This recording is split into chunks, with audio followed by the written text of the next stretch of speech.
ঝিঙে বাটা।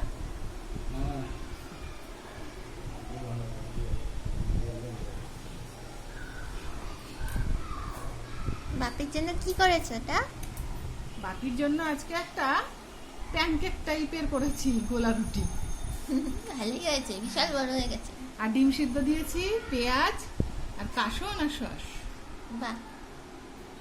আর আমাদের হচ্ছে ঝিঙের ভর্তা করেছি আর ডিম সিদ্ধ। আর বাকি দেখ একটু আচারও নিয়ে নিল। কেমন হয়েছে?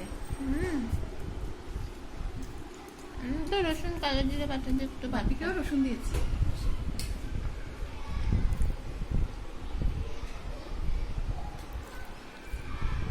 কি বাপি খেয়ে কি বলে?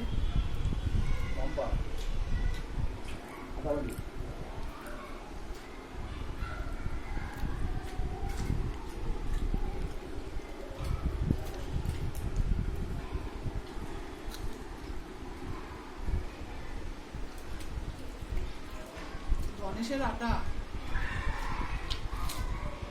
এটাও ভালো। যা করবো গণেশের আটা দিয়ে সেটাই ভালো হবে। লুচিও যেমন হয়, রুটিও তেমন হয়, গোলা রুটিও তেমন হয়।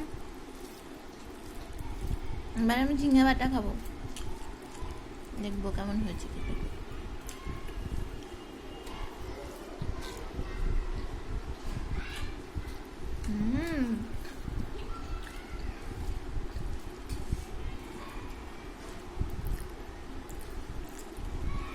আজকে তোর বাবার জন্য ডিমের ঝোল করব আর মাছের ডিমের বড়া ভাজা। আর আমাদের মাছের ঝোল আর এই ঝিঙে বাটা থাকলো, এই হয়েছে।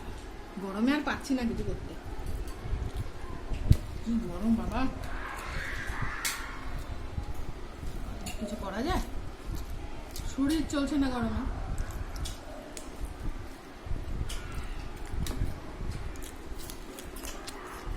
ঝিঙে ভর্তা হলে আর কি লাগে, কিচ্ছু লাগে না, থালা ভাত খাওয়া যায়।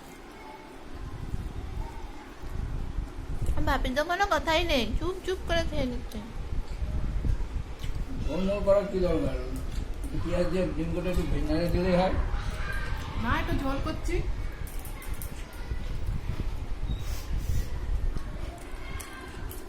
ঘরের থেকে পেঁয়াজ তুমি রোজ শুকনো খাওয়া কেন, একটু ঝোল ঝোল খাও। পেঁয়াজ দিয়ে নামিয়ে দিলে মাছের ডিমটা ওর মধ্যে দিয়ে দেবো আমাদের।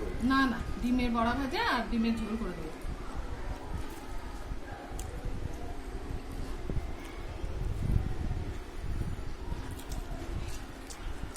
গরমে ঝোল দিয়ে ভাত খাওয়া।